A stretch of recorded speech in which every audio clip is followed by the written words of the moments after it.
As you join us here at 6 o'clock, $250 million in SNAP benefits on the line in Oklahoma. SNAP was a big focus inside the state capitol today. KOCO's Dakota Wapakichi joining us live there now. And Dakota, there's an issue rising around the food program. Lawmakers also looking at ways to change it.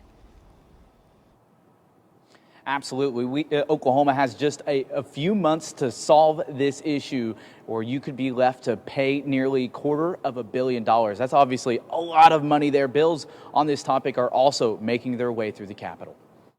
Oklahoma is facing an urgent crisis. Oklahoma state auditor sounding the alarm on SNAP benefits in Oklahoma. Nearly 1 in every 5 Oklahomans use it to eat. The new urgent crisis, new guidelines from the Trump administration. They're wanting to cut down on fraud, lowering the accepted error rate to 6%. That's the key term there. Oklahoma right now is near 11% and faces major consequences. Oklahoma will be one of the states that stands to lose hundreds of millions of dollars in SNAP funding, and Oklahoma taxpayers will be required to cover those costs. State Auditor Cindy Bird says we're on track to fail on this issue. That issue could make us lose nearly $250 million in SNAP money from the feds, and we have just months to fix it or you'll foot the bill. She says she and DHS are talking about what to do, but when asked if we can fix this problem, I am always optimistic, but ask me that question in a week.